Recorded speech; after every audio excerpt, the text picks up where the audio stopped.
नमस्ते दोस्तों, आप सब कैसे हैं। आशा करती हूँ आप सब लोग बहुत अच्छे होंगे। मैं एक होली गीत लेकर आई हूँ, आप लोग सुने और जैसे लगे कमेंट करके ज़रूर बताइएगा हमारा गीत कैसे लगा।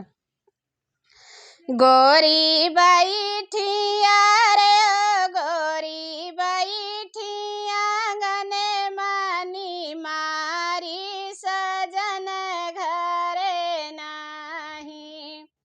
गोरी बैठिया रे हो गोरी बैठिया गने मन मारी सजन घरे नाही। बहरे से आए हैं लाहुरा देवरा हो, बहरे से आए हैं लाहुरा देवरा हो।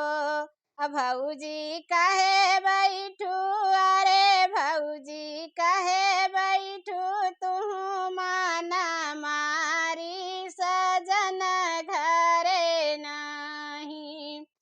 भौजी कहे बैठू अरे भौजी कहे बैठू तू माना मारी सजन घरे नाही।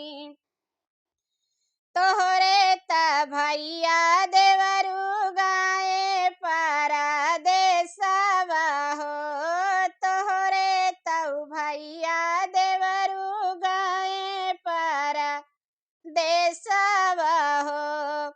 देवरू नहीं आए अरे देवरू आई फागुन नीचे कान सजन घरे नाही। देवरू नहीं आए अरे देवरू आई फागुन नीचे कान सजन घरे नाही।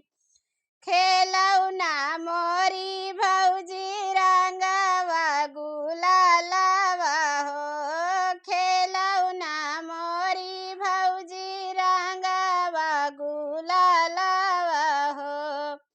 भौजी हम तोहरा अरे भौजी हम तोहरा मन बहलऊ सजन घरे नाही। भौजी हम तोहरा अरे भौजी हम तोहरा मन बहलऊ सजन घरे नाही। अगिया लगऊ बाई देवरू रंगवा गुलालवा हो, अगिया लगऊ बाई देवरू रंगवा गुलालवा हो। देवरू हम नाही अरे देवरू हम नाही मन बहलऊ सजन घरे नाही। देवरू हम नहीं अरे देवरू हम नहीं मन बहलऊ सजन घरे नाही।